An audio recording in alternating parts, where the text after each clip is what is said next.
नमस्कार मित्रांनो, स्वागत आहे तुमचं माझ्या नवीन चॅनलवरच्या पहिल्या व्हिडिओवरती। तर आज मी जाणार आहे सोलापूरच्या अतिशय सुंदर आणि मस्त ठिकाणी, ज्याचे नाव आहे सिद्धेश्वर मंदिर।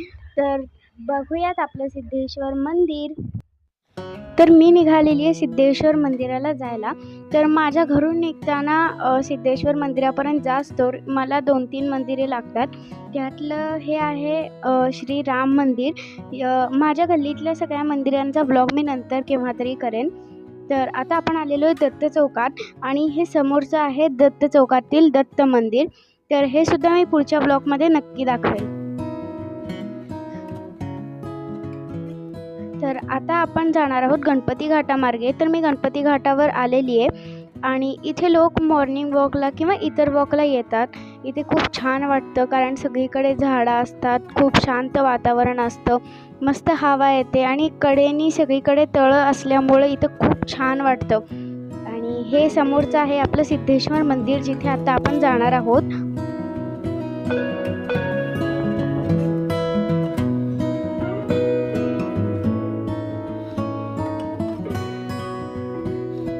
आणि हे तळंसुद्धा खूप स्वच्छ गार असं, इथे तळाकडे बघितलं की खूप प्रसन्न वाटतं। आणि गणपती घाटाचा एरियासुद्धा सगळा खूप स्वच्छ असतो।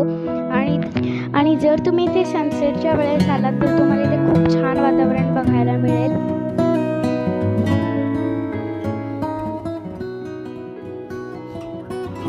आणि जसं सोलापूरचं सिद्धेश्वर मंदिर प्रसिद्ध आहे, तसंच येथील सोलापूरची गड्डा यात्रासुद्धा खूप प्रसिद्ध आहे। ही गड्डा यात्रा संक्रांतीचे 15 दिवस चालू असते। तर तुम्ही कधीही संक्रांतीच्या वेळेस इथे आलात तर तुम्ही ही गड्डा यात्रा जरूर पाहायला या, खूप मस्त वाटतं। तर आता मी पोचलेली आहे सिद्धेश्वर मंदिरात। तर सिद्धेश्वर मंदिराच्या अगदी समोरच्या बाजूला एक भक्तनिवास आहे। जर तुम्ही परगावावरून आलेला असाल तर तुम्ही इथे राहू शकता। हे आहे सिद्धेश्वर मंदिराचं गेट। तर आता आपण जाऊया आतमध्ये।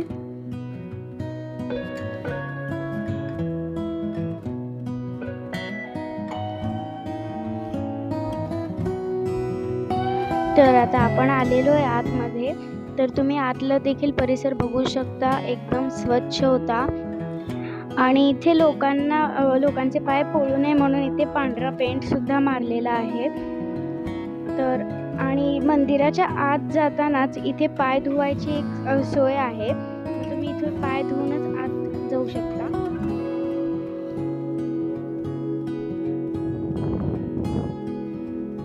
तर महादेवांच्या 68 लिंगांपैकी सोलापूरमध्ये 16 लिंग आहेत।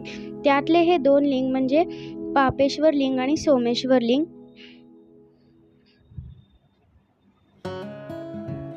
आता आपण बघणार आहोत अमृतलिंग।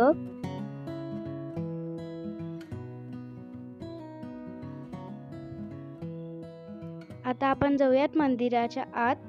तर मंदिराच्या आत प्रवेश केल्यावर आपल्याला एक सुंदर बाग पाहायला मिळते। ती खूप छान सजवलेली आहे आणि मस्त स्वच्छ बाग आहे।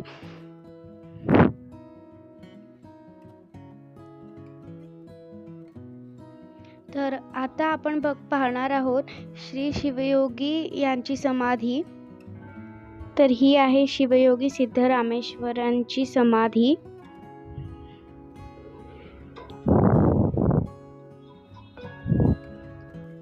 आणि समाधी मंदिराच्या पुढच्याच बाजूला अन्नछत्र देखील आहे, जिथे तुम्ही महाप्रसाद घेऊ शकता।